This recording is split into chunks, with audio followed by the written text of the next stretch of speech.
Hey everyone, welcome back. Hope you're having a fantastic day so far. So the Senate at this point in time has just right around 15 days left with the year of 2024 winding down to pass the Social Security Fairness Act and increase payments for Social Security beneficiaries by hundreds of dollars each and every month.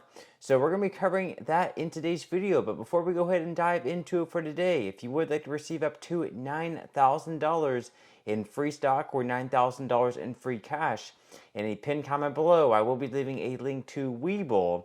All you have to do is once you click on that link is just sign up for a free account and then deposit at least 1 penny. At that point in time, Webull will be sending you 3 free stocks worth all the way up to $9,000.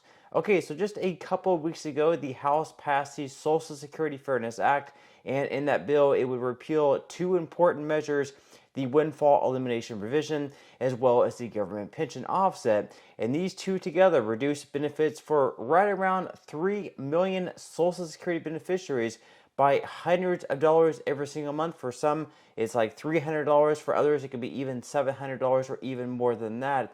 So in this bill, in the Social Security Fairness Act, it would repeal that, which therefore would actually increase benefits for some people by thousands of dollars every single year. So we are going to be giving an update on that bill in today's video. The Senate right now has just right around 15 days to pass this bill. Otherwise, unfortunately, they will have to go all the way back to square one, which is going to leave a lot of people pretty devastated. So according to Newsweek, the House of Representatives has passed legislation that could see Social Security benefits change for millions of recipients, but it is still awaiting Senate approval. The Social Security Fairness Act was passed with considerable bipartisan support by the House on November 12th and will now head to the Senate. The bill would repeal 2 federal policies that currently limit Social Security payouts for around 2.8 million Americans who work in federal, state, and local jobs. The bill attracted headlines earlier this fall when its House sponsors, Virginia Democrat Abigail Spanberger and Louisiana Republican Gary Graves, succeeded in filing a discharge petition, a method of taking a bill to the House floor for consideration without a report from the relevant committee to force a vote on the bill. Now, what exactly is the Social Security Act? If it does become law, the Social Security Fairness Act would eliminate 2 provisions: the windfall elimination provision and the government pension offset. The WEP reduces Social Security benefits for individuals who receive pensions from public sector jobs, such as state and federal employees that are or were not required to make Social Security payroll tax contributions, even if they contributed to Social Security through other jobs in their career and are otherwise eligible for benefits. This revision currently affects approximately 2 million beneficiaries. So let's take, for example, like a police officer. Let's say that someone is a police officer for maybe 20-25 years, starting off their career. Then they decide to retire from that, but they're not yet at the age to start collecting Social Security benefits. So then they go to the private sector and maybe work like a security job or something along those lines, anything else where they then have to pay the Social Security payroll tax. They work in that for, let's say, right around 10, maybe 8 years. Let's say just 10 years, for example, and therefore they are, they have enough credits at this point in time to be eligible to receive Social Security benefits. But because they're receiving the pension from being a police officer, unfortunately, their Social Security benefit, which normally would have been much higher, is going to be cut down significantly because they are receiving that pension. Also, that would be the same thing for like firefighters, teachers, or other public sector workers. Now, the article goes on to say that the GPO decreases spousal or survivor benefits for retired federal, state, and local government workers who did not pay into Social Security through payroll taxes. This rule impacts nearly 800,000 retirees. So, all in all, the Social Security Fairness Act impacts right around 3 million Social Security beneficiaries. And again, if this thing were to pass, this would really help out a lot of folks. Now, how would the bill change Social Security benefits? They go on to say here that if the bill does pass the Senate, and is signed by the president. It would mean a rise in benefits for all those who are currently subject to the WEP and GPO, and a 2020 study by the Urban Institute revealed that eliminating both provisions would enhance benefits for 4.5% of all beneficiaries by 2025, with an average annual increase of approximately $7,300. However, it would add some $195 billion to federal deficits over 10 years, the Congressional Budget Office has estimated.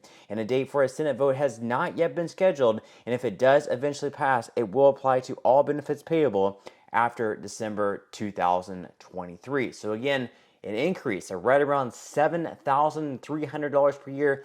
That would be really, really big. And keep in mind, this would also be retroactive, going all the way back to January of this year in 2024. So for those that are receiving, a $7,300 annual increase, they're going to be receiving a lump sum payment of $7,300.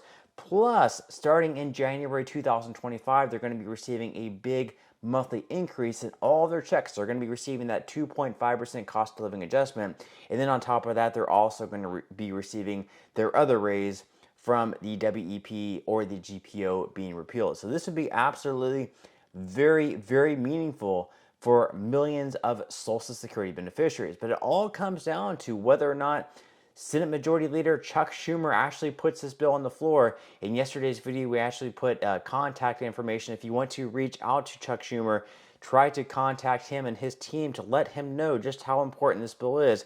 If we look at the schedule here for the Senate, you can see they really don't have a lot of days left in session. Right now, we are November 25th. And the days marked in red is when the Senate is not in session. So you can see all this week for the Thanksgiving week, the Senate is not going to be in session. Then they're going to be returning on December 2nd. So they're going to be working Monday through Friday. They will be in session the 2nd through the 6th. That's going to be 5 days. Then they're going to be in session once again December 9th through December 13th.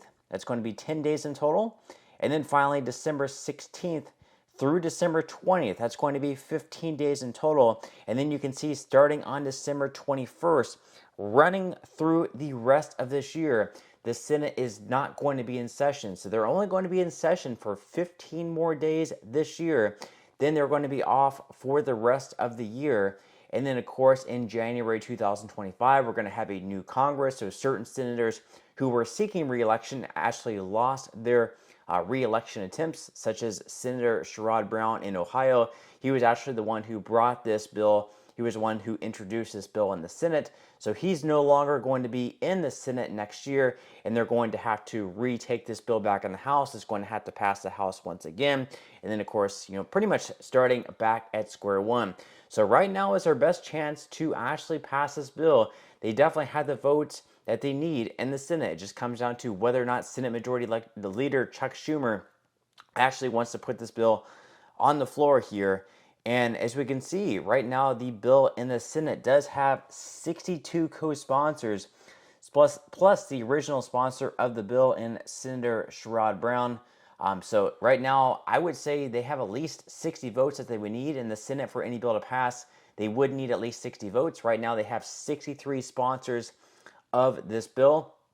So it definitely has the votes that it needs. It just comes down to whether Senate Majority Leader Chuck Schumer actually wants to put this bill on the floor for a vote. If he likes it, you would think that he would.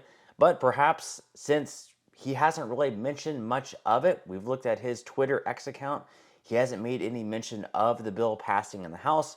We haven't heard him make any public statements about it. It is a little bit concerning, I have to say, but I guess we have to give him the benefit of the doubt. Again, there's going to be 15 days left in session in the Senate. Of course, they could work weekends if they are very highly motivated.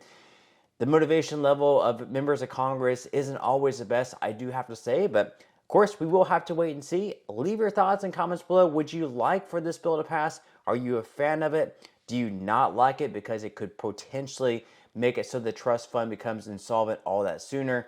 Leave your thoughts and comments below. I would definitely love to read them, but that's all we have for today's video, and I will see you in the next one.